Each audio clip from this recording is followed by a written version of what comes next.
Good evening, ladies and gentlemen. My name is Carly Laga, and today I want to talk to you about beauty. Beauty is in the eye of the beholder, but what is it that we behold? Utah has the highest vanity rate in the nation. Breast augmentation is higher in this state than anywhere else in the nation, and 60% of which are LDS women. Now, 77.4% of all women receive breast augmentation because they believe that the media exploits women way too much. 80.8% of these women do it from low self-esteem. The cost of breast augmentation is way too high, not just capitally, but both capitally and physically. Today I want to address these two things. Now, the first thing I want to talk about is how much it costs. For those of you interested, it's $500 to $2,500 per breast. Now, to go from The Truth About Breast Augmentation, an article written by 4 women receiving such, implants do not last a lifetime. You will need to have them replaced about every 5 to 7 years. Even though you may have been able to scrape together the funds for your initial surgery, do you have extra funds lying around to pay for additional surgeries to fix ruptures, repairs, replacements, complications, and finally, explant surgery? Hand in hand with finances is that of health insurance. Now, health insurance doesn't exactly like breast implants. When you get it, they can either drop you, they'll raise your premium, or they'll deny you future coverage. Now, the FDA requires that every woman receiving breast implants gets an MRI after 3 years and every year prior to that.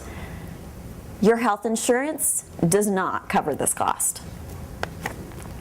The second thing I want to talk to you today about is the physical complications, the physical cost. There are so many things that can go wrong with breast implants. 20% of all breast implants explode in the first 4 years.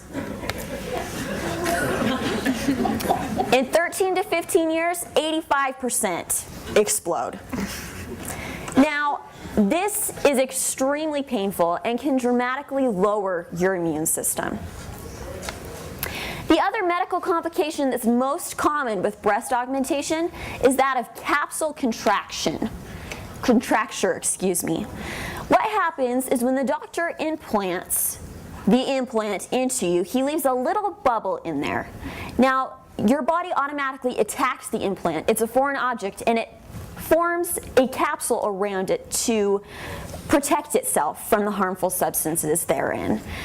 When this happens and the bubble is closed, there's so much pressure on the implant that it can cause it to warp, to not fall, or to explode. This either causes the breast to look hard or fake, or it can be extremely, extremely painful and capitally expensive. Another thing with breast implants, another thing that's very important to all of us LDS people having families, is that of what it can do to your child. In E-Zine magazine, a woman's health magazine, it states, breast implants may make it difficult for you to breastfeed. You can also pass toxins and chemicals to your baby while breastfeeding.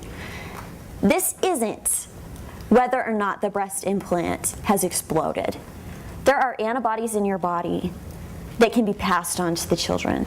There are toxins and chemicals in your body that can make severe complications in your child's health. Now, though you may want to look beautiful, are you willing to risk your child's health? To go on, it says, it is unknown how children born to women with breast implants are affected.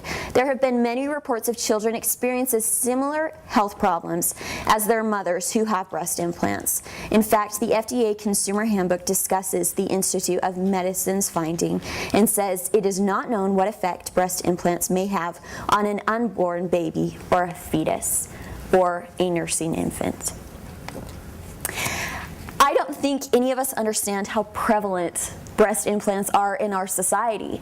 Sure, some of us aren't from Utah, and so we don't have claim upon the vanity rate.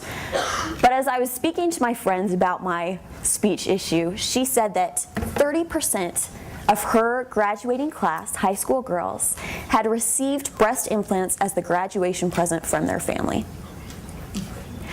Beauty is in the eye of the beholder. But what is it that we behold?